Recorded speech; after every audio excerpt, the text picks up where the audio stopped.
ago, my life had collapsed around me. I'd worked myself into exhaustion. My father died suddenly, and my relationships were in turmoil. Little did I know at the time, out of my greatest despair was to come the greatest gift.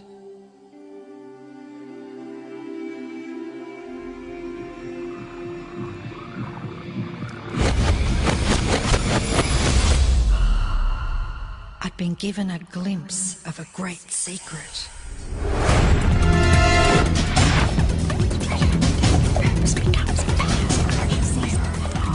I began tracing the secret back through history.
I couldn't believe all the people who knew this.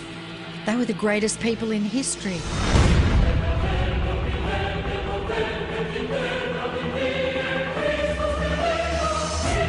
Why doesn't anyone know this? All I wanted to do was share the secret with the world. I began searching for people alive today who know the secret. One by one, they began to emerge.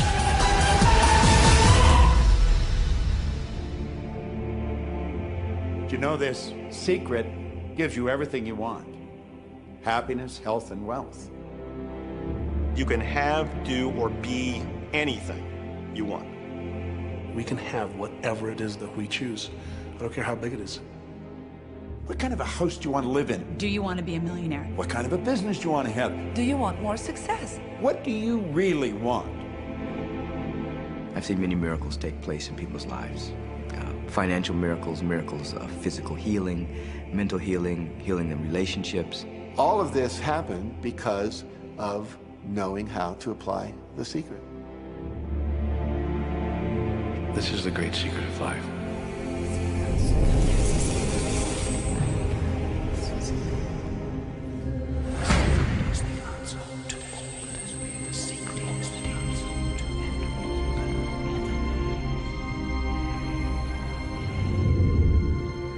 You've probably been sitting there wondering, what is the secret?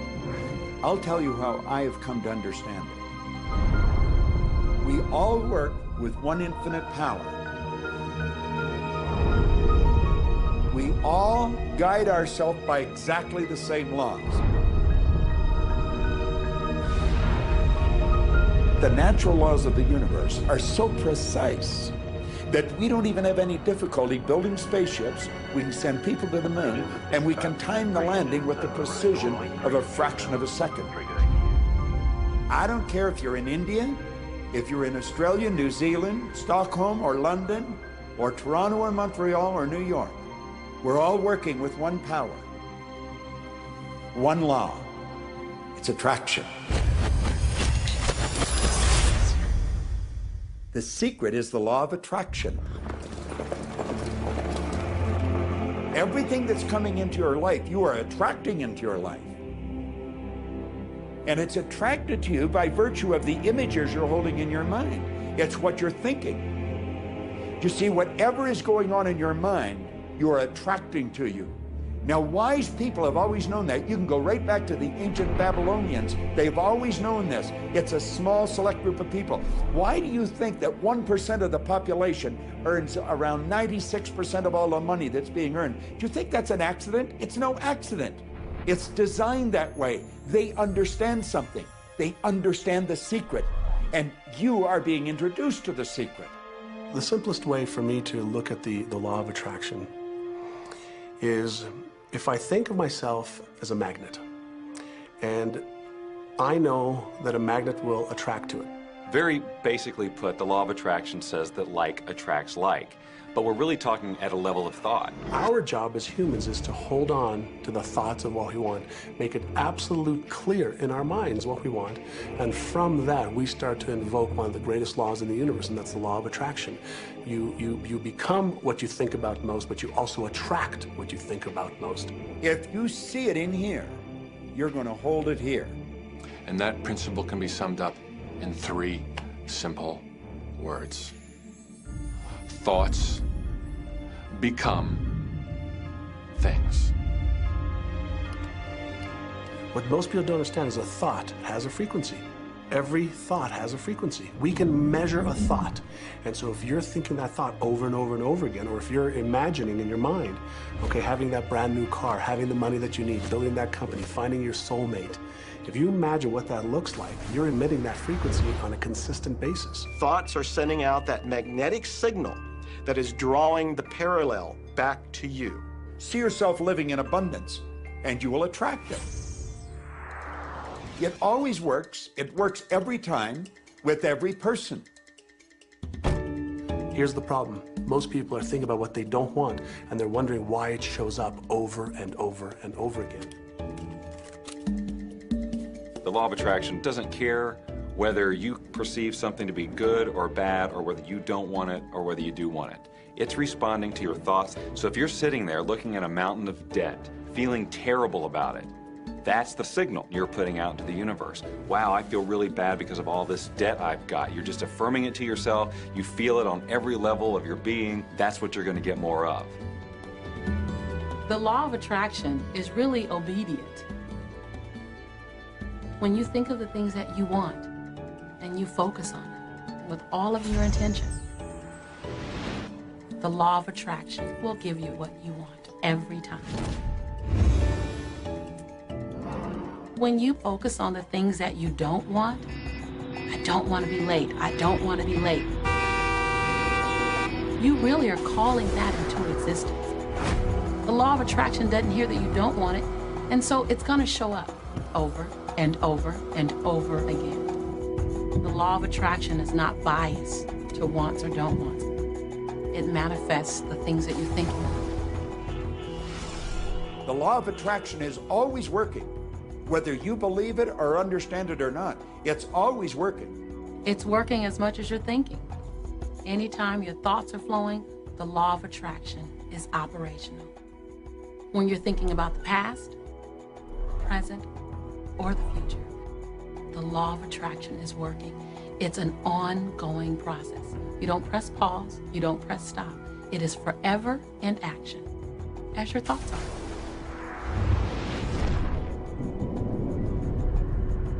Creation is always happening.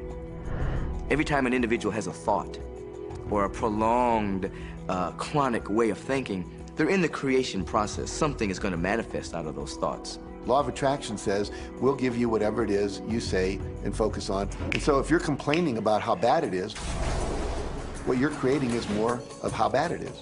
Oh, look! I got that!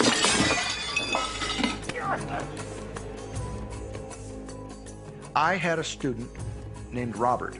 Robert was a gay man, and he was taking an online course I have, part of which entails email access to me.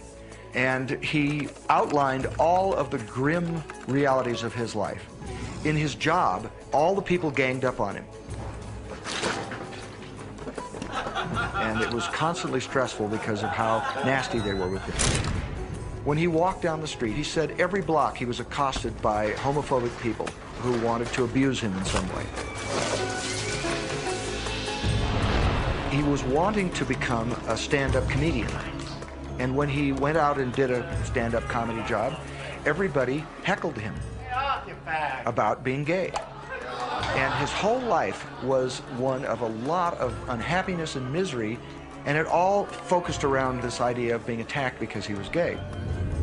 I began to teach him that he was focusing on what he did not want. I directed him back to his email that he sent me and said, read it again. Look at all the things you do not want that you're telling me about. And I can tell you're very passionate about this. When you focus on something with a lot of passion, it makes it happen even faster. And then he really started taking this thing about focusing on what you want to heart. And he began really trying. What happened within the next 6 to 8 weeks was absolutely a miracle. He said that all the people in his office that had been harassing him either transferred to another department, quit working at the company, or started totally leaving him alone, and he began to love his job. He noticed that when he was walking down the street that nobody came up to him and harassed him anymore. They just weren't there. I am a very, very gay man. When he went and did his stand-up comedy routines, he started getting standing ovations and nobody was heckling him. His whole life changed because he changed from focusing on what he did not want, what he was afraid of, what he wanted to avoid, to focusing on what he did want. So we may be very positive in our outlook and orientation, and we tend to attract positive people and positive events and circumstances. We may be very negative in our orientation or very angry, in which case we tend to attract negative, angry people and negative, angry circumstances. And so you end up attracting to you the predominant thoughts that you're holding in your awareness, whether those thoughts are conscious or whether they're unconscious. That's the rub. If you look very carefully, when it comes to the secret and the power of our mind and the power of our intention in our daily lives, it's all around us. All we got to do is open our eyes and look. You can see law of attraction everywhere. You draw everything to yourself. The people, the job, the circumstances, the health, the wealth, the debt, the joy, the car that you drive, the community that you're in, and you've drawn them all to you like a magnet. What you think about, you bring about. Your life is a physical manifestation of the thoughts that go on in your head. I mean, I'm not talking to you from the point of view of just wishful thinking or imaginary craziness. I'm talking to you from a deeper, basic understanding. Quantum physics really begins to point to this discovery. It says that you can't have a universe without mind entering into it, that the mind is actually shaping the very thing that is being perceived. Now, if you don't understand it, doesn't mean you should reject it. You don't understand electricity, probably. First of all, no one even knows what electricity is, and yet you enjoy the benefits of it. Do you know how it works? I don't know how it works, but I do know this, that you can cook a man's dinner with electricity, and you can also cook the man. People oftentimes, when they begin to understand the great secret, become frightened of all of these negative thoughts that they have. Two things they need to be aware of. One, it has been proven now scientifically that an affirmative thought is hundreds of times more powerful than a negative thought. So that eliminates a degree of worry right there. And the second thing is that thank God there's a time delay, that all of your thoughts don't come true instantly. We'd be in trouble if they did. The time delay serves you. It allows you to reassess, think about what you want, and make a new choice. So you want to become aware of your thoughts, and you want to choose your thoughts carefully, and you want to have fun with this, because you are the masterpiece of your own life. You are the Michelangelo of your own life. The David that you are sculpting is you, and you do it with your thoughts. The leaders in the past who had the secret wanted to keep the power and not share the power. So they kept people ignorant of the secret. People went to work, they did their job, they came home. They were on a treadmill with no power because the secret was kept in the few. We live in a universe in which there are laws. Just as there's a law of gravity, if you fall off a building, it doesn't matter whether you're a good person or a bad person, you're gonna hit the ground. Everything that's around you right now in your life, including the things you're complaining about, you've attracted. Now, I know at first blush that's going to be something that you hate to hear. You know, you're going to immediately say, I didn't attract the car accident. I didn't attract this particular client. I didn't particularly attract the debt. I didn't attract whatever it happens to be that you're complaining about. And I'm here to be a little bit in your face and to say, yes, you did attract it. And this is one of the hardest concepts to get. But once you've accepted it, it's life transforming. This is part of the overall giant secret here. And most of us attract by default. We just think that we don't have any control over it. Our thoughts are on autopilot, our feelings are on autopilot, and so everything is just brought to us by default. Now, if this is your first time to hear this, it may feel like, oh, I have to now monitor my thoughts. This is going to be a lot of work. It will seem like that at first, but that's where the fun begins. It's impossible to monitor every thought we have. Researchers tell us that we have about 60,000 thoughts a day. Can you imagine how exhausted you feel trying to control all of those thoughts? Fortunately, there's an easier way, and it's our feelings. Our feelings let us know what it is that we're thinking. So your thoughts cause your feelings. The emotions are this incredible gift that we have to let us know what we're attracting. Think about your feelings. You have good feelings and you have bad feelings. And you know the difference between the two because one makes you feel good and the other makes you feel bad. It's the depression, it's the guilt, it's the resentment, the anger. It's those feelings that don't make you feel empowered. Those are the bad feelings. On another level, it's called bad frequency or bad vibes or whatever you want to call it. The flip side to that is that you have good emotions, good feelings. And you know when they come because they make you feel good. Excitement, joy, gratitude, love. Imagine if we can feel that way every day. When you celebrate the good feelings, you'll draw to you more good feelings and things that make you feel good. So it's really so simple. It's right there. The answer is, what am I attracting right now? Well, how do you feel? I feel good. Well, good. Keep doing that. Our feelings are a feedback mechanism to us about whether we're on track or not, whether we're on course or off course. If you're feeling good, then you're creating a future that's on track with what you're desiring. If you're feeling bad, you're creating a future that's off track with your desires. As you go about your day, the law of attraction is working in every second. Everything we think, everything we're feeling is creating our future. If you're worried, if you're in fear, then that's bringing more of that into your life throughout the day.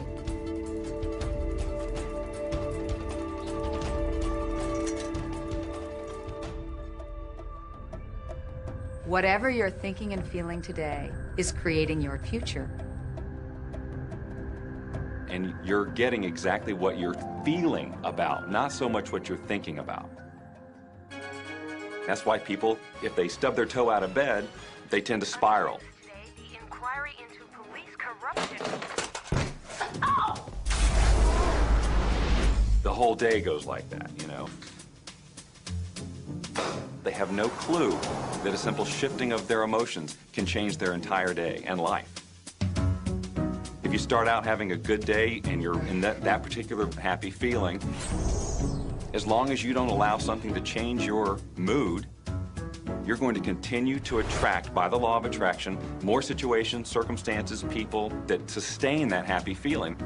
Good days, bad days, rich get richer, poor get poorer. It's all about what these people are predominantly and continually feeling. You can begin right now to feel healthy. You can begin to feel prosperous. You can begin to feel the love that's surrounding you, even if it's not there. And what will happen is the universe will correspond to the nature of your song. The universe will correspond to the nature of that inner feeling and manifest because that's the way you feel. Your thoughts and your feelings create your life. It'll always be that way, guaranteed. So basically what you focus on with thought and feeling is what you attract into your experience, whether or not it's something you want. It's hard to swallow.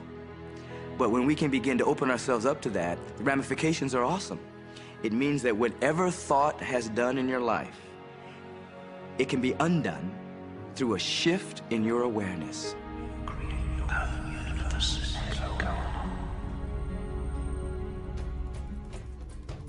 It's really important that you feel good, because this feeling good is what goes out as a signal into the universe and starts to attract more of itself to you.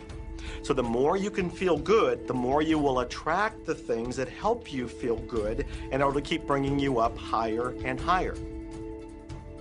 When you're feeling down, do you know that you can change it like that? Put on a beautiful piece of music. Start singing. That'll change your emotion. Or think of something beautiful. Think of a baby. Maybe one you love. And dwell on it. Really keep that thought in your mind. Block everything out but that thought. I guarantee you'll start to feel good. This principle applies to your family pet, for instance, which I believe are wonderful because they put you in a great emotional state. When you feel love for your pet, that's a great state of love. It's going to bring goodness into your life. What a gift that is. Once you begin to understand and truly master your thoughts and feelings, that's when you see how you create your own reality. That's where your freedom is. That's where all your power is. That's when you see how you can become a deliberate creator of your life. And when you are a deliberate creator of your life and you use this law of attraction, you will have a life that is beyond what you can possibly imagine right now. Since I learned the secret and started applying it to my life has truly become magical. I think the kind of life that everybody dreams of, and I live on a day-to-day basis. I live in a $4.5 million mansion. I have a wife to die for. I get to vacation in all the fabulous spots of the world. I've climbed mountains, I've explored, I've been on safaris. And all of this happened and continues to happen because of knowing how to apply the secret. Life can be absolutely phenomenal, and it should be, and it will be, when you start using the secret. The aspiration spirit. Intense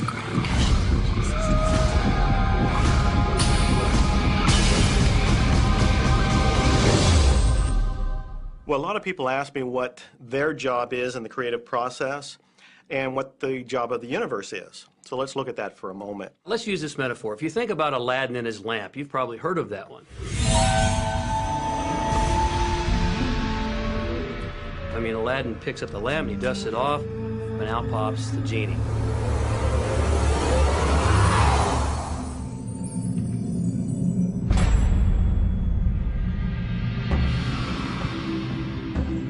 And the genie always says one thing. Your wish is my command. If you trace the story back to its origins, you know, we now think that there's 3 wishes, but if you trace the story back to its origins, there's absolutely no limit whatsoever to the wishes. Think about that one. Now, let's take this metaphor and blow it out and apply it to you and your life. Remember, Aladdin is the one who always asks for what he wants. Then you've got the universe at large, which is this grand genie, and traditions, you know, have called it so many different things. Your holy guardian angel, your higher self. I mean, we could put any label on it, and you choose the one that works best for you. But every tradition has told us there's something bigger than us. And a genie always says one thing. Your wish is my command. There is a creative process, a 3-step process, and it's been around for 2,000 years. The first step is to ask. Make a command to the universe. Let the universe know what you want. The universe responds to your thoughts.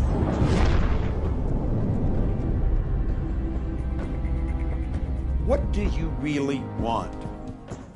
Sit down and write it out on a piece of paper. Write it in the present tense. You might begin by writing, I am so happy and grateful now that, and then explain how you want your life to be in every area.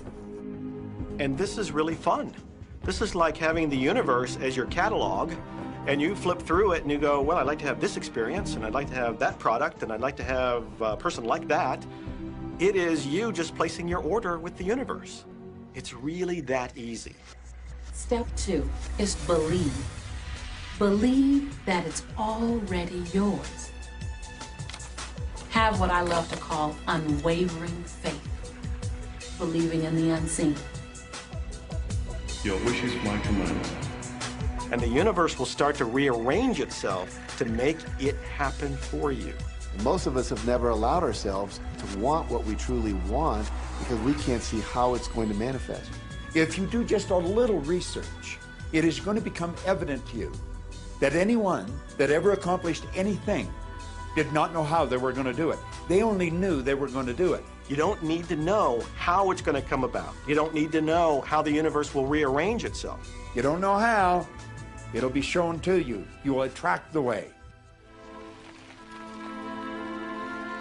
Most of the time when we don't see the things that we've requested, we get frustrated, we get disappointed, and we begin to become doubtful. The doubt brings about a feeling of disappointment. Recognize that feeling and replace it with a feeling of unwavering faith. I know, like I know, like I know that it's on its way. Step 3, and the final step in the process, is to receive. Begin to feel wonderful about it. Feel the way you will feel once it arrives. Feel it now. And in this process, it's important to feel good, to be happy, because when you're feeling good, you're putting yourself in the frequency of what it is that you're wanting. This is a feeling universe. So if you just intellectually believe something, but you have no corresponding feeling underneath that, you don't necessarily have enough power to manifest what you want in your life. You have to feel it.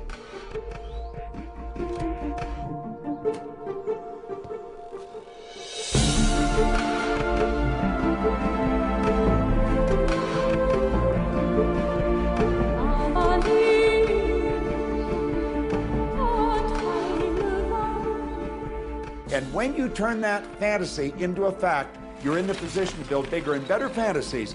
And that, my friend, is the creative process. So the law of attraction, the study and practice of the law of attraction is just figuring out what will help you generate the feelings of having it now. Go test drive that car.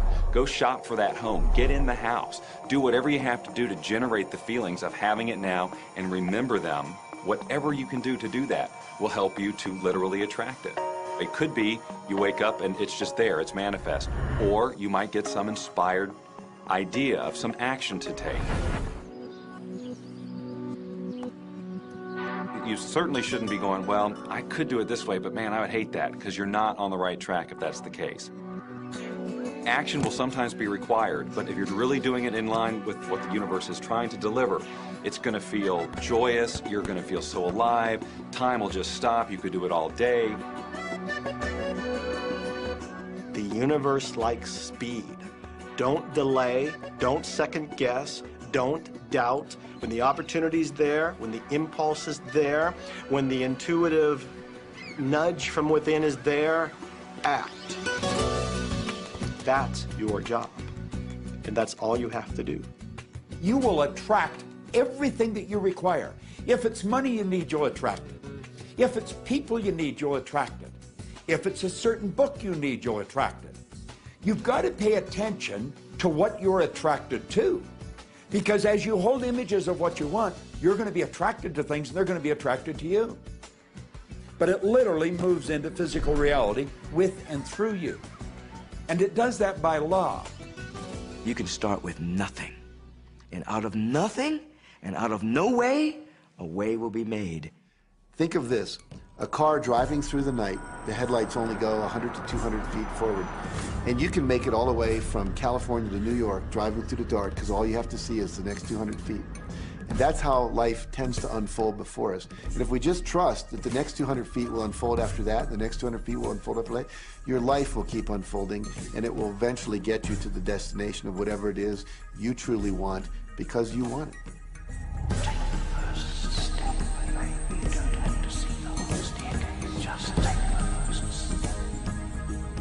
Well, another thing people wonder about is how long is this going to take? How long will it take to manifest the car, the relationship, the money, whatever it happens to be? Well, I don't have any rule book that says it's going to take you 30 minutes or 3 days or 30 days. I think it's more a matter of you being in alignment with the universe itself. Size it's nothing to the universe. It is no more difficult to attract on a scientific level something that we consider huge to something that we consider infinitesimally small. The universe does everything it does with zero effort. Grass doesn't strain to grow. It's effortless. It's just this great design. It's all about what's going on up here. It's about what we put in place, saying this is big, it's going to take some time. This is small, oh, I'll give it an hour. You know, those are our rules that we define. There are no rules according to the universe. You provide the feelings of having it now, it will respond. Some people have an easier time with little things, and so we sometimes say, well, start with something small, like a cup of coffee. Make it your intention to attract a cup of coffee today. Hold an image of talking to an old friend that you haven't seen for a long time. Somehow or another, somebody's going to start talking to you about that person. That person's going to phone you, or you'll get a letter from them. People are amazed how that I line up car parks, and I've done this right from when I first understood The Secret. I would visualize a car space exactly where I want it, and 95% of the time it would be there for me, and I just pull straight in. 5% of the time I have to wait just a minute or two, and the person would pull out and I'd pull in. So I do that all the time.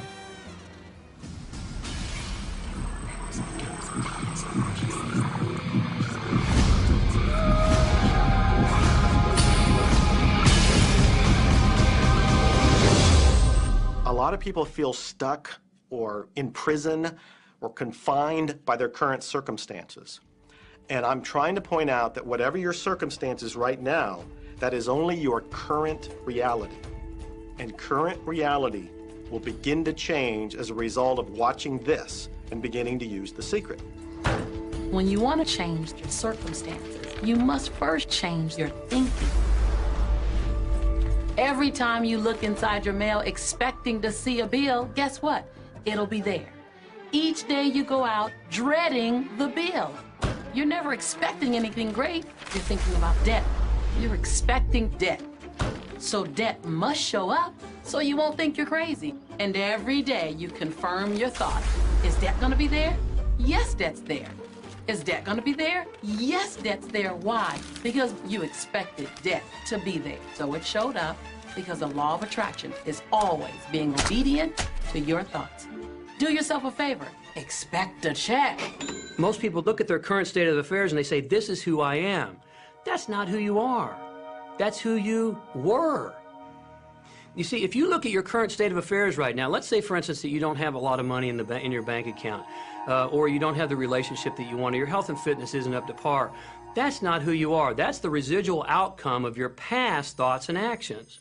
So we're constantly living in this residual, if you will, of the thoughts and the actions we've taken in the past. When you look at your current state of affairs and define yourself by that, then you doom yourself to have nothing more than the same in the future. All that we are is the result of what we have thought. Okay, what can you do right now to begin to turn your life around? I'll tell you 2 or 3 things. Start making a list of things to be grateful for. Start with that, because this shifts your energy. It starts to shift your thinking. Where before this exercise, you might be focusing on what you don't have, and you might be focusing on your complaints, and you might be focusing on whatever the problems are. When you do this exercise, you start to go in a different direction. You start to be grateful for all the things that you feel good about. Gratitude is absolutely the way to bring more into your life. Every man knows that when his wife's appreciating him for the little things he does, what does he want to do? He wants to do more. It's always about appreciation. It pulls things in. It attracts support. I've said for many years that whatever we think about and thank about, we bring about. because that's that feeling that you have to have, you know. And so for me, it's been such a powerful exercise every morning to get up and say thank you. Every morning when my feet hit the floor, thank you. And then I start running through what I'm grateful for as I'm going to brush my teeth and do the things I do in the morning. And I'm not just thinking about them and doing some rote routine, but I'm putting it out there and I'm feeling the feelings of gratitude. Because as soon as you start to feel differently about what you already have, you will start to attract more of the good things, more of the things you can be grateful for. Because you can look around and say, well, look, I don't have the car I want, I don't have the house I want, I don't have the health I want, I don't have the spouse I want. Whoop, back up, back up. Those are all the things you don't want. Focus on what you already have that you're grateful for. And it might be you have the eyes to watch this.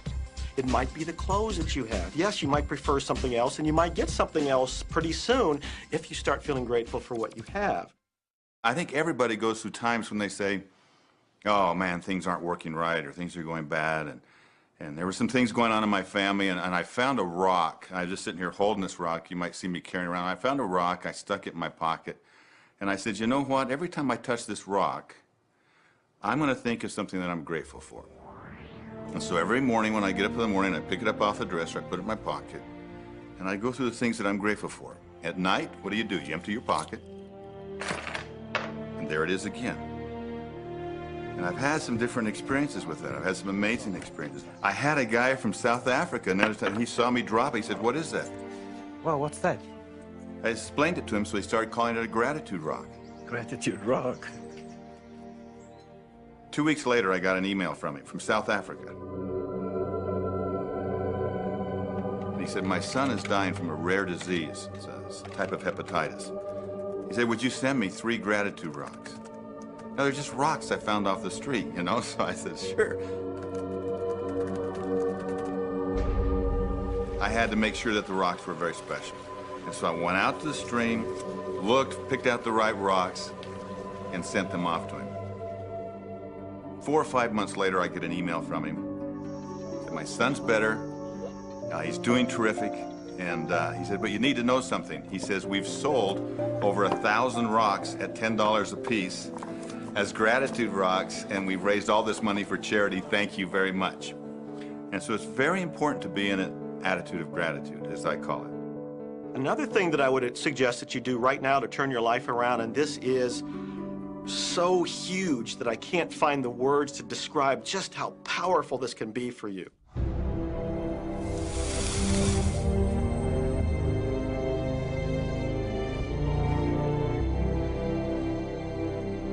I took the visualization process from the Apollo program and instituted it during the 1980s and 90s into the Olympic program.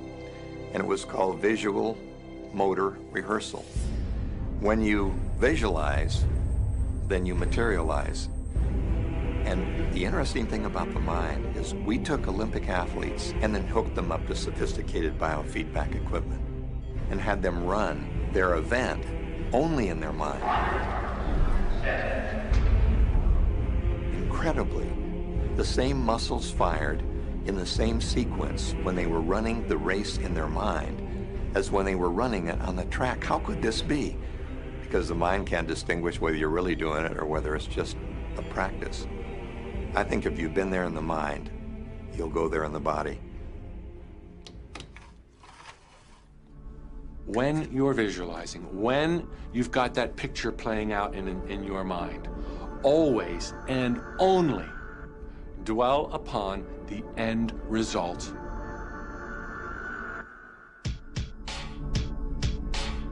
Here's an example. Look at the back of your hands right now. Really, look at the back of your hands. The color of your skin, the freckles, the blood vessels, the rings, the fingernails, the fake fingernails. Take in all those details right before you close your eyes.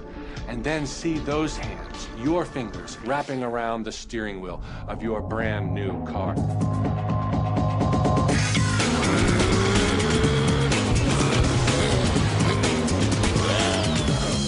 This is such a holographic experience, so real in this moment, that you don't even feel like you need the car because it feels like you already have it. It's the feeling that really creates the attraction, not just the picture or the thought. And I think for a lot of people, they think, well, if I think positive thoughts, or if I visualize having what I want, that'll be enough. But if you're doing that and still not feeling abundant or feeling, you know, loving and joyful, then it doesn't, from my mind, really create the power of the attraction. This is where the secret actually moves into action. You put yourself in the feeling place of really being in that car, not, oh, I wish I could get that car, or someday I'll have that car, because that's a very definite feeling associated with that. It's not in the now, it's not, you know, it's in the future. If you stay in that feeling, it will always be in the future. Feel the joy, feel the happiness, no matter how silly it seems in that dark and quiet room, and you're going, woohoo, do it. A lot of people will say, you know, come on, do I have to do that? How bad do you want change?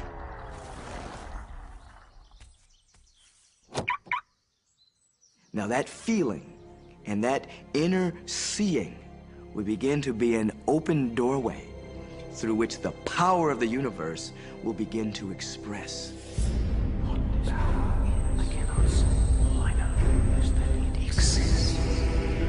Our job is not to figure out the how. The how will show up out of the commitment and the belief in the what. The hows are the domain of the universe. It always knows the shortest, quickest, fastest, most harmonious way between you and your dream. If you turn it over to the universe, you will be surprised and dazzled by what is delivered to you. This is where magic and miracles happen. Well, I would say you want to do this virtually daily, but my disclaimer is this should never be a chore. What's really bottom line importance here to the whole secret is feeling good. You want to feel exhilarated by this whole process. You want to be high, happy, in tune as much as possible. The only difference between people who live in this way, who live in the magic of life, and those who don't, is that the people who live in the magic of life have habituated ways of being. They've made a habit of using the law of attraction, and magic happens with them wherever they go. Because they remember to use it. They use it all the time, not just as a one-time event. People hold that for a while, and they're really a champion at it. And they say, you know what, I'm fired up, I saw this program, and I'm going to change my life. And yet, you know, results aren't showing, and beneath the surface, it's just about ready to break through. And someone will look at the surface results and go, this stuff doesn't work. And you know what? The universe says, your wish is my command. And it goes down. You know, knowing the law of attraction, I wanted to really put it to use and to see if it was, you know, what would happen. And in 1995, I started to create something called a vision board, where I take something that I would want to achieve or something that I want to attract, like a car or a watch or the soulmate of my dreams, and I'd put a picture of what I wanted up on this board called the vision board. And every day I would sit in my office and I would look up at this board and I would start to visualize. I would really get into the state of having already acquired it. And I was getting ready to move as we put all the furniture, all the boxes put into storage. And I made 3 different moves over a period of 5 years. And then I ended up in California and bought this house, renovated it for a year, and then had all the stuff brought from my former home 5 years earlier. One morning, about 7:30 in the morning, my son comes into my office, and one of the boxes that was sealed for 5 years was right at the doorstep. And my son, Keenan, was sitting on the box, banging away at the box, and I said, sweetheart, will you please stop me? I'm doing some work here. And he says, what's in the boxes, Daddy? And I said, well, honey, those are my vision boards. What's a vision board? I said, well, it's where I put all my goals up. I cut them out and I put all my goals up as something that I want to achieve in my life. And of course, at 5.5 years old, he didn't understand it. So I said, sweetie, let me just show you, because that'll be the easiest way to do it. And so I cut the box open. And when I pulled up the vision boards, there was a picture on there of a home that I was visualizing 5 years earlier. And what was shocking to me was we were living in that house, not a house like it. I had bought my dream home, renovated it, and didn't even know it. But I looked at that house, I started to cry because I was just blown away. Why are you crying? Honey, I finally understand how the law of attraction works. I finally understand the power of visualization. I finally understand everything that I've read, everything that I've worked with my whole life, the way I've built companies. It worked for my home as well. And I bought our dream home and didn't even know it.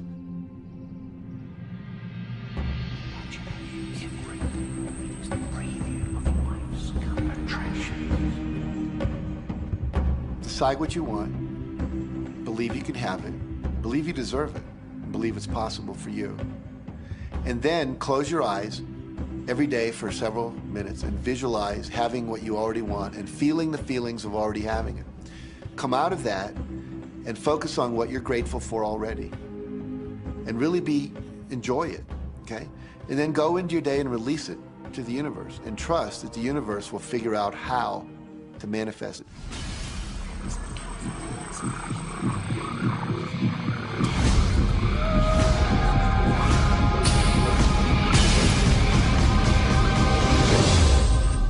No, The Secret was definitely a real transformation for me because I grew up in a family where my dad was very negative, thought that rich people were people that had ripped everyone off, thought that anyone who had money, must have deceived somebody. And so I grew up with a lot of beliefs about money, that if you had it, it made you bad. Only evil people have money. And, money doesn't grow on trees. That was a big one. Who do you think I am, Rockefeller? That was one of his favorite phrases. So I grew up truly believing that life was difficult, that it was hard, you had to struggle. And it was only when I met W. Clement Stone that I literally began to shift my life. Whatever the mind of man can conceive and achieve. When I was working with Stone, he said, I want you to set a goal that's so big that if you achieved it, it would blow your mind. And you would know it's only because of what I've taught you that you would have achieved this goal. Well, at the time, I was making about $8,000 a year. And for some reason, I wanted something that was really measurable. So I said, I want to make $100,000 in a year. Now, I had no idea how that could do that. I saw no strategy, no possibility, but I just said, I'm going to declare that, I'm going to believe it, I'm going to act as if it's true, and release it. And so I did that. And one of the things he taught me was every day to close your eyes and visualize the goal as if it's already achieved. And I had actually made a $100,000 bill that I put on the ceiling. So the first thing I'd see when I woke up, I'd look up and there it was. It would remind me that this was my intention. And then I would close my eyes and visualize having this $100,000 a year lifestyle. And interestingly enough, nothing major happened for about 30 days. I didn't have any great breakthrough ideas. No one was offering me more money. And all of a sudden, I was in the shower, it was about 4 weeks into it, and I had a $100,000 idea. It just came right into my head. I had a book I had written, and I said, if I could sell 400,000 copies of my book at a quarter each, that'd be $100,000. Now, the book was there, but I never had this thought. And one of the secrets, I think, is that when you have inspired thought, you have to trust it, and you have to act on it. Now, I didn't know how to do that. I didn't know how I was going to sell 400,000 copies. We'd never done that. And then I saw the National Enquirer at the supermarket. I had seen that millions of times, and it was just background. And all of a sudden, it jumped out of me as foreground, and I thought, wow, if readers knew about my book, certainly 400,000 people would go out and buy it. And about 6 weeks later, I gave a talk at Hunter College in New York to 600 teachers, and this lady comes up at the end and she says, that was a great talk. I'd like to interview you. Let me give you my card. And I said, who do you write for? I'm a freelancer, but I sell most of my stuff to the National Enquirer. And I had this little theme from the Twilight Zone went off in my head. Na, na, na, na, na, na. You're like, whoa, this stuff's really working. So that article came out, and our book sales started to take off. But the point I want to make is that I was attracting into my life all these different events, including this person. And to make a long story short, I did not make $100,000 that year. We made $92,327. But you think we were like depressed and going, this doesn't work? No, we were going, whoa, this is amazing. And so my wife said to me, wow, if it works for 100,000, you think it'd work for 1 million? And I said, I don't know. I think so. Let's try it. My publisher actually wrote me a check as a royalty check for our first Chicken Soup for the Soul book. And he actually put a smiley face in his signature because it was the first $1 million check he'd ever written.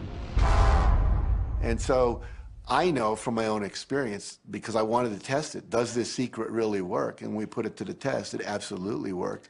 And now I live my life from that every single day. Well, I can just imagine what a lot of people that are watching this are thinking. And that is, how can I attract more money into my life? How can I get more of the green stuff? How can I get more wealth and prosperity? How can I, when I love my job, deal with the credit card debt that I have? And the realization that maybe there's a ceiling on the money that can come in because it's coming to me through my job. How can I bring in more? Intended. This goes back to one of the things we've been talking about throughout the whole secret. Your job is to declare what you would like to have from the catalog of the universe. Well, if cash is one of them, say how much you would like to have. I would like to have $25,000 unexpected income within the next 30 days, or whatever it happens to be. It should be believable for you. Most people have a goal of getting out of debt. That'll keep you in debt forever. Whatever you're thinking about, you will attract. You'll say, but it's get out of debt. I don't care if it's get out or get in. If you're thinking debt, you're attracting debt. Set up an automatic debt repayment program and then start to focus on prosperity. So many times people say to me, well, I'd like to double my income in the next year. But then you look at their actions and they're not doing the things that are going to make that happen. And they'll turn right around and go, well, I can't afford that. Okay, guess what? Your wish is my command. When you focus on lack and scarcity and what you don't have, you fuss about it with your family, you discuss it with your friends, you tell your children that you don't have enough, we don't have enough for that, we can't afford that. Well, guess what? You'll never be able to afford it because you begin to attract more of what you don't have. If you want abundance, if you want prosperity, then focus on abundance. Focus on prosperity. When I first understood the secret, I was getting bills every day. I'd get a bunch of bills in the mail, and I thought, how do I turn this around? The law of attraction states that what you focus on, you will get. So I got a bank statement. I whited out the total, and I put a new total in there. I put exactly how much I wanted to see in the bank.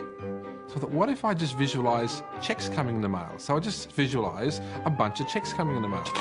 Within just 1 month, things started to change. And it is amazing. Today, I just get checks in the mail. I get a few bills, but I get more checks than bills. I grew up on you have to work hard for money, you have to work hard for money. And so I replaced that with money comes easily and frequently. Now, in the beginning, it feels like a lie, right? There was a part of your brain that will say, oh, you liar, it's hard. So you have to know it's this little tennis match that will go on for a while. When it comes to creating wealth, wealth is a mindset. It's all about how you think. I'd say 80% of my coaching that I do one-on-one with folks is about their psychology and the way they think. And I know when people are listening, they say, oh, well, you can do it, I can't. Every person has the capability to change the way they're in a relationship and conversation with money. I find so many people who maybe make a tremendous amount of money, but their relationships stink. That's a technical term, by the way. And that's not wealth. It really isn't. You can go after the money and you might get rich, but it doesn't guarantee you'll be wealthy. I'm not suggesting that money isn't a part of wealth. It absolutely is. But it's only a part. And then I meet a lot of people who are quote-unquote spiritual, but they're sick and broke all the time. That's not wealth either. Life is meant to be abundant in all areas. Many people in Western culture are striving for success. They want the home, they want the great business, they want all these outer things. But what we found in our research is that having these outer things does not necessarily guarantee what we really want, which is happiness. So we go for these outer things, thinking they're going to bring us happiness, but it's backwards. You need to go for the inner joy, the inner peace, the inner vision first, and then all of the outer things appear.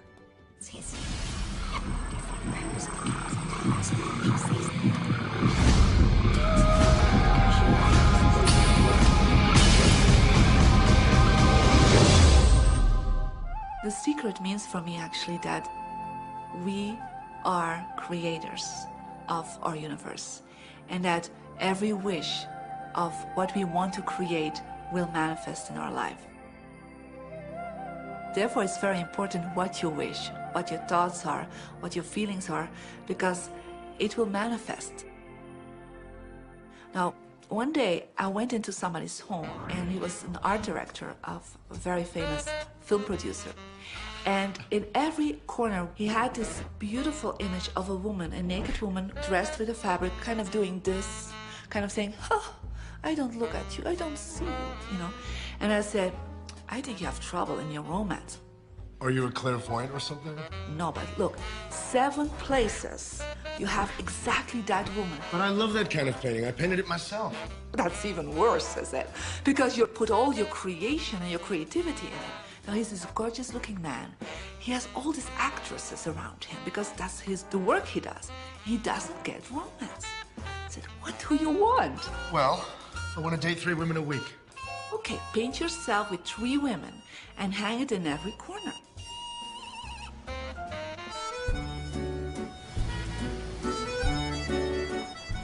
Six months later, I see him in Europe and said, how is your love life? Great. They just call me. They all want to date me. Because that's your wish. Now I have like 3 dates a week. They're fighting over me. Good on you. But I really want to stabilize a little bit. I want marriage, and I want romance. Well, paint it, okay? So he painted a beautiful romantic relationship. And a year later, he got married and is very happy.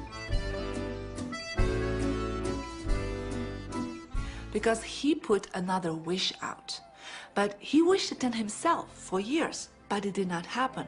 Because his wish could not manifest because the outer level of himself, his house, was just contradicting himself all the time. So if you know this knowledge, you should start playing with it. Inside relationships, it's important to first understand who's coming into the relationship, and not your partner, but to understand yourself. How can you ever expect anyone else to enjoy your company if you don't enjoy your own company? And so, again, the law of attraction, or the secret, is about bringing that into your life, and you've got to get really, really clear. Here's the question I would ask you to consider. Do you treat yourself the way that you want other people to treat you? You become the solution for you. Don't now you owe me and you need to give me more. Instead, give more to yourself. Take time off to give to yourself, in a sense, to fill yourself up to fullness, to where now you can overflow in giving. I got into many relationships expecting my partner to show me my beauty because I didn't see my own beauty. See, when I was growing up, my heroes or my she-ros were the Bionic Woman, Wonder Woman, or Charlie's Angels. And while they're wonderful, they didn't look like me. It wasn't until I fell in love with Lisa, my mocha skin, my full lips, my round hips, my curly hair. It wasn't until that moment that I fell in love with me that the rest of the world was able to fall in love with me as well. There's something so magnificent about you. I have been studying me for 44 years. I want to kiss myself. Because you're going to get to love yourself. I'm not talking about conceit. I'm talking about a healthy respect for yourself. And as you love yourself, you'll love others. In relationships, we're so used to complaining about other people. My coworkers are so difficult to work with. My husband makes me so mad. Children are so lazy. It's always focusing on the other person. But for relationships to really work, we need to focus on what we appreciate about the other person, not what we're complaining about. When we're complaining about those things, we're only getting more of those things.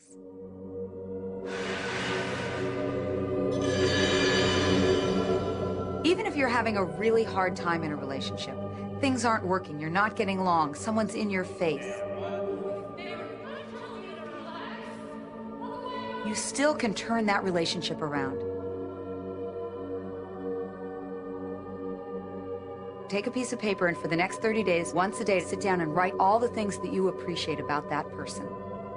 Think about all the reasons that you love them. You appreciate their sense of humor. You appreciate how supportive they are. And what you'll find is that when you focus on appreciating and acknowledging their strengths, that's what you'll get more of. And the problems will fade away. We cannot control other people, no matter how hard we try. So what you'll find is if somebody's come home in a bad mood and you're actually in a good mood, you'll find yourself in a different place from them in that moment. We create our own happiness through the law of attraction. Oftentimes, you give others the opportunity to create your happiness. And many times, they fail to create it the way you want it. Why? Because only one person can be in charge of your joy, of your bliss, and that's you. So even as a parent, as a child, as a spouse, even the people closest to you, they do not have the control to create your happiness. Your joy lies within you.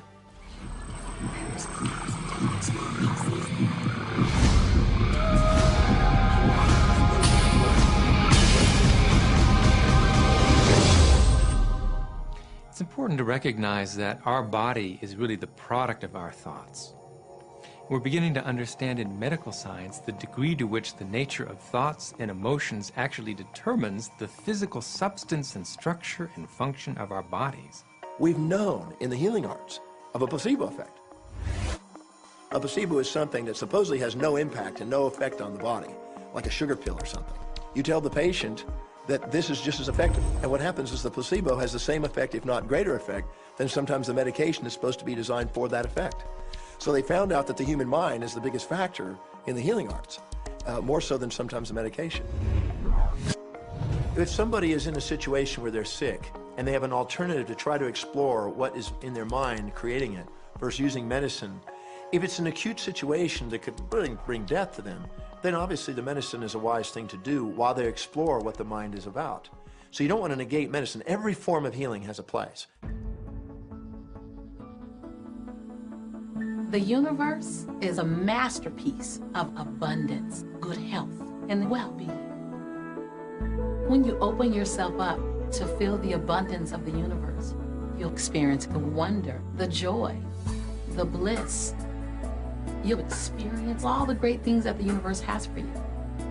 Good health, good wealth, good nature. When you shut yourself off with negative thoughts, you'll feel the discomfort, you'll feel the aches, you'll feel the pain. You'll feel as if every day is painful to get through. You know people who have had terminal disease. Stop and think of the word dis-ease. Hyphenate the word. That's a body that's not at ease. We've got 1,000 different diagnoses and disease out there. They're just the weak link. They're all the result of one thing, stress. And you put enough stress on the chain, you put enough stress on the system, and one of the links breaks. Our physiology creates disease to give us feedback, to let us know we have an imbalanced perspective and we're not loving and we're not grateful. So the body's signs and symptoms are not something terrible. The question that's frequently asked is when a person has manifested a disease in their body temple or some kind of discomfort in their life, through the power of right thinking, can it be turned around? And the answer is absolutely yes. On November 23rd, I was diagnosed with breast cancer. I truly believed in my heart, with my strong faith, that I was already healed. During the day, all day long, I would just say, thank you for my healing. On and on and on I went, thank you for my healing. I believed in my heart I was healed. I saw myself as if cancer was never in my body. One of the things I did to heal myself was to watch very funny movies. That's all we would do, is just laugh, laugh, laugh. We couldn't afford to put any stress in my life because we knew stress was one of the worst things you can do while you're trying to heal yourself. From the time I was diagnosed, which was November 23rd, to the time I was healed totally was approximately 3 months. And that's without radiation and chemotherapy. Well, we come with a basic program. It's called self-healing. You get a wound, it grows back together. You get a bacterial infection, the immune system comes and takes care of those bacteria and heals it up. The immune system is made to heal itself. Dis-ease cannot live in a body that's in a healthy emotional state. Your body is casting off millions of cells every second, and it's creating millions of new cells. In fact, literally, parts of our body are replaced every day. Other parts take a few months, other parts a couple of years. But within a few years, we have a brand new physical body. If you have a disease and you're focusing on it and you're talking to people about it, you're going to create more diseased cells. See yourself living in a perfectly healthy body. Let the doctor look after the disease. You have two people, both stricken with something. But one chooses to focus on joy. They choose to live in possibility. They choose to live in hopefulness.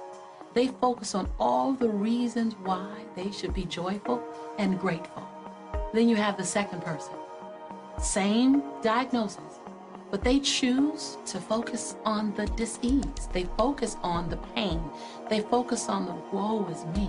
When a person is completely focused on what's wrong and their symptoms, they will perpetuate it. The healing will not occur until they shift their attention from being sick to being well, because that's the law of attraction. Happier thoughts lead to essentially a happier biochemistry, a happier, healthier body. Negative thoughts, stress, has been shown to seriously degrade the body and the functioning of the brain, because it's our thoughts and emotions that are continuously reassembling, reorganizing, recreating our body. Remove physiological stress from the body, and the body does what it was designed to do. It heals itself. I've seen kidneys regenerated. I've seen cancer dissolved. I've seen eyesight improve and come back. I always say that incurable means curable from within. You can change your life, and you can heal yourself.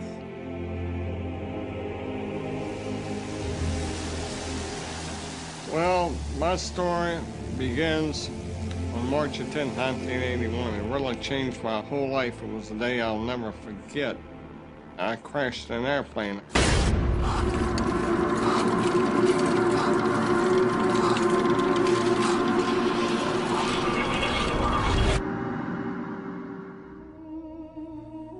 I ended up in the hospital completely paralyzed. My spinal cord was crushed. I broke the first and second cervical vertebrae.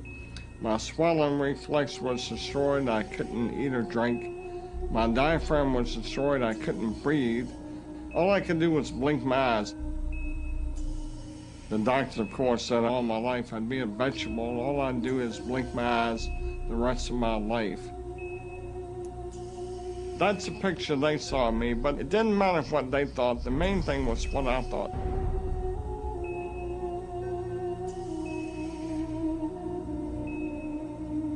I picture myself being a normal person again, walking out of that hospital. The only thing I had to work with in the hospital was my mind. As long as you have your mind, you can put things back together again. I was hooked to a respirator, and they said I'd never breathe on my own again because my diaphragm was destroyed. But this little voice kept saying to me, breathe deep, breathe deep.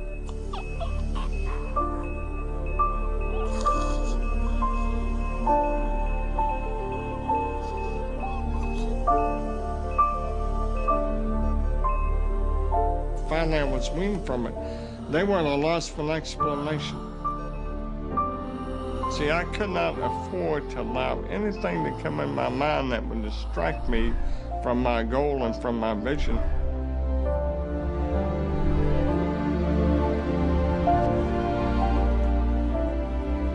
Well, I set a goal to walk out of the hospital on Christmas. That was my goal.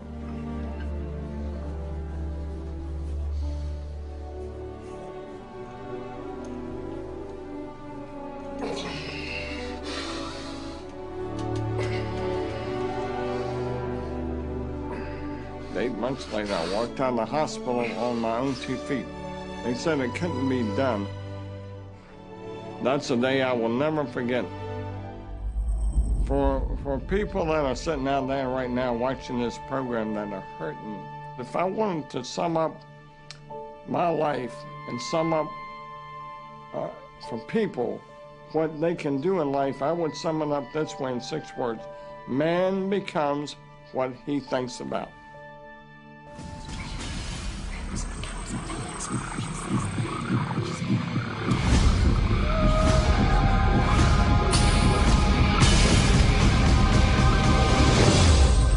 People have a tendency to look at the things that they want and say, yes, I like that.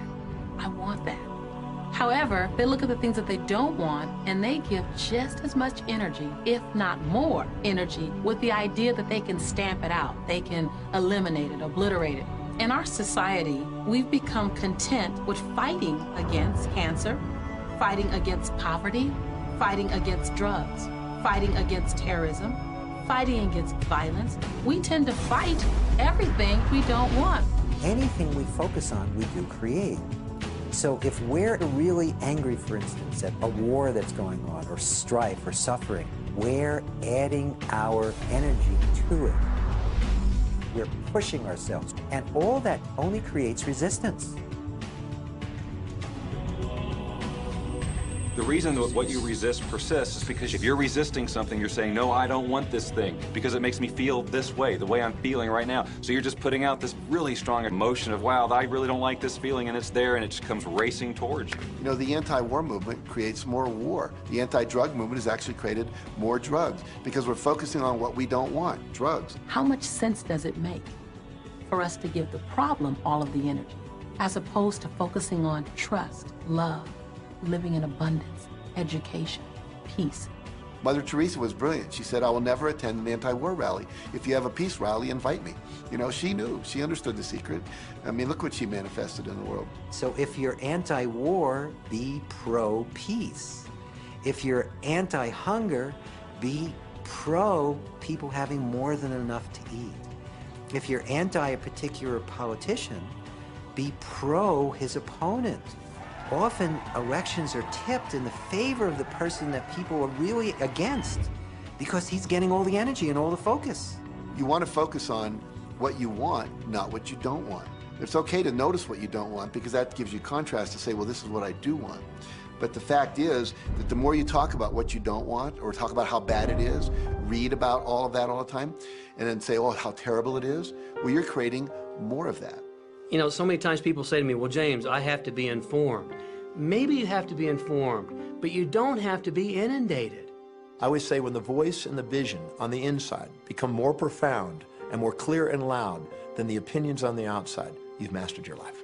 Learn to become still and to take your attention away from what you don't want and all the emotional charge around it and place the attention on what you wish to experience. Energy flows where attention goes. It's not your job to change the world or the people around you.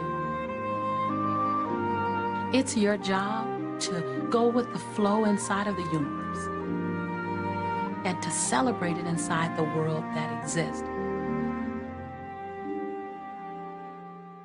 One of the questions I get almost all the time, and it's probably on somebody's mind right now if it's not on yours, and that's the idea that, well, if everybody uses The Secret and they all treat the universe like a catalog, aren't we going to run out of stuff? Won't everybody just make a run for it and bust the bank?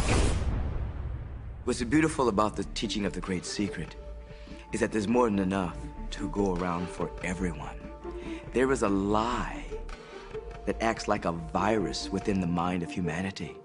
And that lie is there's not enough good to go around. There's lack, and there's limitation, and there's just not enough. That lie has people living in fear, greed, stinginess, and those thoughts of fear, greed, stinginess, and lack become their experience. So the world has taken a nightmare pill. Now the truth is, there's more than enough good to go around. There's more than enough creative ideas. There's more than enough power. There's more than enough love. There's more than enough joy. All of this begins to come through a mind that is aware of its own infinite nature. Every great teacher who's ever walked the planet has told us that life was meant to be abundant. And so just when we think that resources are dwindling, we find new resources to achieve the same things. And so even though we say we have lack, it's because we don't open up our vision and see all of what's around us. You know, when everybody starts to live from their heart and go for what they want, they don't go for the same things. That's the beauty of this. We don't all want BMWs. We don't all want the same person.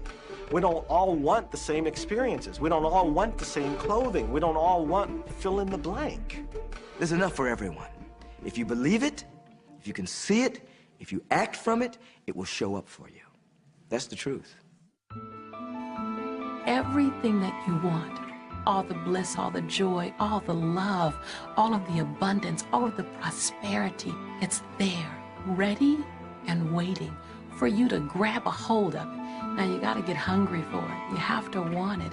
You got to be intentional. And when you become intentional and on fire for what you want, the universe will deliver you every single thing that you've been wanting. Recognize the beautiful and wonderful things around you and bless and praise them.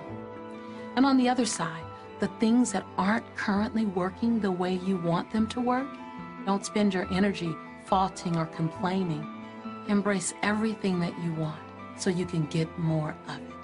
Most of the leaders in the past missed the great part of the secret, which is empowering and sharing with others. This is the best time to have ever been alive in history. It's the first time we've ever had the power to gain knowledge at our fingertips.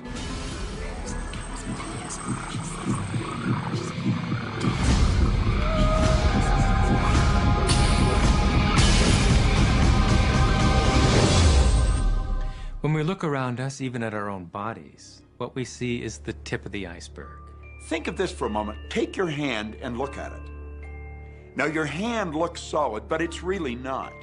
If you put it under a proper microscope, you'd see a massive energy vibrating. Everything is made up of the exact same thing, whether it's your hand, whether it's the ocean, or whether it's a star.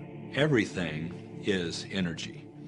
And let me help you understand that just a little bit. There's the universe, of course, and our galaxy, and our planet, and then individuals, and then inside of this body are organ systems, and then there's cells, and then there's molecules, and then there's atoms, and then there is energy. So there are a lot of levels to talk about something on, but everything in the universe is energy. I don't care what city you're living in, you've got enough power in your body, potential power, to illuminate the whole city for nearly a week. Most people define themselves by this finite body, but you're not a finite body. I mean, even under a microscope, you're an energy field. Well, what we know about energy is this. You go to a quantum physicist and you say, what creates the world? And he or she will say, energy. Well, describe energy. Okay, it can never be created or destroyed. It's always was, always has been.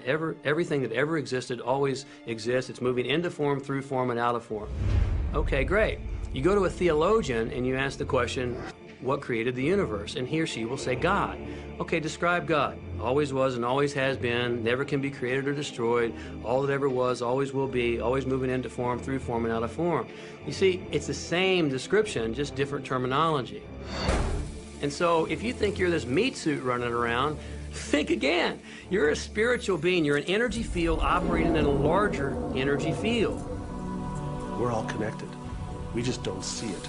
There isn't an out there and an in here. Everything in the universe is connected. It's just one energy field. We often get distracted with this thing called our body and our physical being. That just holds your spirit. And your spirit is so big, it fills a room. You are eternal life. You're source energy. You are God manifested in human form, made to perfection. Scripturally, we could say that we are the image and the likeness of God. We could say we are another way that the universe is becoming conscious of itself. We could say that we are the infinite field of unfolding possibility. All of that would be true. Every great tradition has told you that you were created in the image and the likeness of the creative source. That means that you have God potential and power to create your world, and you are. You are. And maybe you've created things to this point that are wonderful and worthy of you, and maybe you haven't.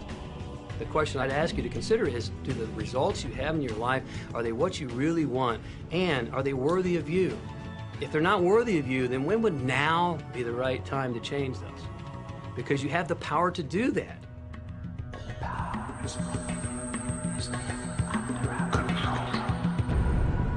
You know, a lot of people feel like they're victims in life, and they'll often point to past events, perhaps growing up with an abusive parent or in a dysfunctional family. And I would add as a parenthesis here that most psychologists believe that about 85% of families are dysfunctional, so it's like all of a sudden you're not so unique. My parents were alcoholics, my dad abused me, my mother divorced him when I was 6. From the age of 13 to 18, I was involved in street gangs. I had a severe motorcycle accident. I was homeless at one point in Dallas. I lived in poverty for 15 years in Houston. When I was a child, I had learning difficulties, and I was considered learning disabled, and I was told I would never read, write, or communicate, never amount to anything, not go very far in life. I mean, that's almost everybody's story in some form or not. So that's just called so what. The real what is, what are you going to do now? What do you choose now? Because you can either keep focusing on that or you can focus on what you want. And when people start focusing on what they want, what they don't want falls away. And that part expands and the other part disappears. You are the designer of your destiny. You are the author. You write the story. The pen is in your hand, and the outcome is whatever you choose. The beautiful thing about the law of attraction is that you can begin where you are, and you can begin to think, real thinking, and you can begin to generate within yourself a feeling tone of harmony and happiness. The law will begin to respond to that. So now you start to have different beliefs, like there is more than enough in the universe. Or you have the belief that everything goes right for me. Or you have the belief that I'm not getting older, I'm getting younger. We can create it the way we want it by using the law of attraction. And you can break yourself free from your hereditary patterns, cultural codes, social beliefs, and prove once and for all that the power within you is greater than the power that's in the world. Some of you may be thinking, well, that's very nice, but I can't do that, or she won't let me do that, or he'll never let me do that, or I haven't got enough money to do that, or I'm not strong enough to do that, or I'm not rich enough to do that, I'm not. Every single I'm not is a creation. Whether you can or you can't, you are right tight. Are there any limits to this? Absolutely not. We are unlimited beings. We have no ceiling. The capabilities and the talents and the gifts and the power that is within every single individual on this planet is unlimited.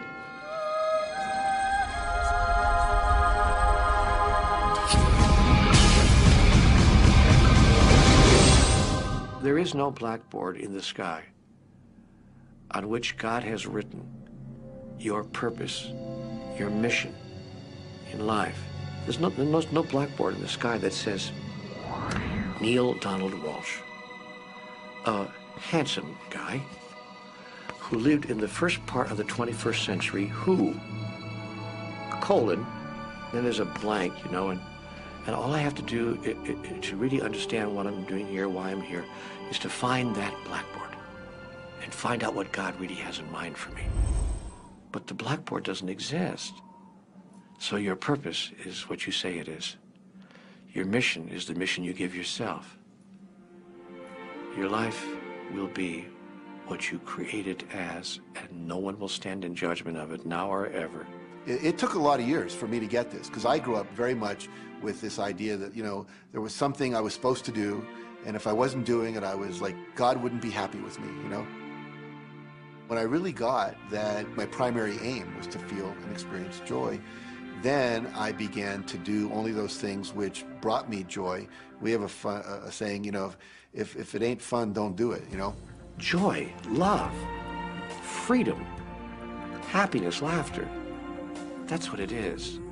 And if you've just experienced joy sitting there and meditating for an hour, by golly, do that.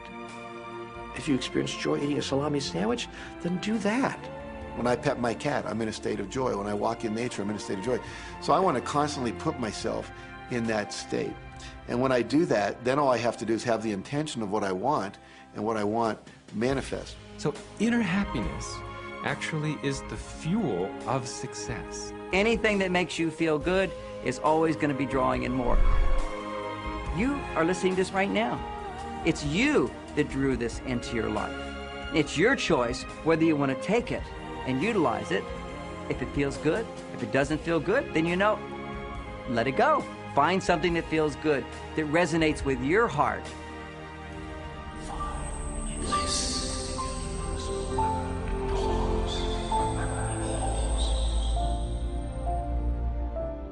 When you follow your bliss, you live in a constant space of joy. You open yourself up to the abundance of the universe. You're excited to share your life with those you love. And your excitement, your passion, your bliss, it becomes contagious. And that's what I'm doing almost all the time, is I'm following my excitement, I'm following my passion, I'm following my enthusiasm, and I'm doing it throughout Joe's day. Enjoy life with us, because life is phenomenal. It's a magnificent trip. You will live in a different reality, a different life, and people will look at you and say, what do you do different than me? Well, the only thing that is different is that you work with a secret. And then you can do and have and be things that people would say that's impossible for you to do and have and be. We're really now moving into a new era. It's the era where the last frontier is not space, as Star Trek would say, but it's going to be mind. I see a future of unbounded potential, unbounded possibilities. Remember, we're using at most 5% of the potential of the human mind. 100% human potential is the result of proper education. So imagine a world where people were using their full mental and emotional potential. We could go anywhere. We could do anything, achieve anything. See yourself with the good that you desire. Every religious book tells us that. Every great book on philosophy, every great leader, all the avatars who have ever lived. Go back and study the wise ones. Many of them have been presented to you in this program. You know what? They all understood one thing. They understood the secret. Now you understand it. And the more you use it, the more you'll understand it. You've come to this juncture in your life merely because something in you kept saying, you deserve to be happy. You are born to add something, to add value to this world, to simply be the best that you can be.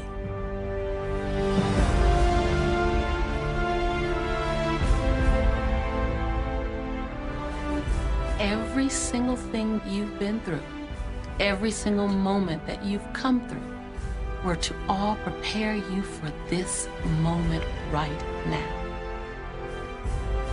Now you get that you are the creator of your destiny. Imagine what you can do from this day forward with what you now know. What will you do with the moment? How will you seize the moment? No one else can dance your dance. No one else can sing your song. No one else can write your story. Who you are, what you do, begins right now. I believe that you're great, that there's something magnificent about you. Regardless of what has happened to you in your life, regardless of how young or how old you think you might be, the moment you begin to think properly, there's something that is within you, there's power within you that's greater than the world, it will begin to emerge. It will take over your life. It will feed you. It will clothe you. It will guide you, protect you, direct you, sustain your very existence if you let it. Now that is what I know for sure.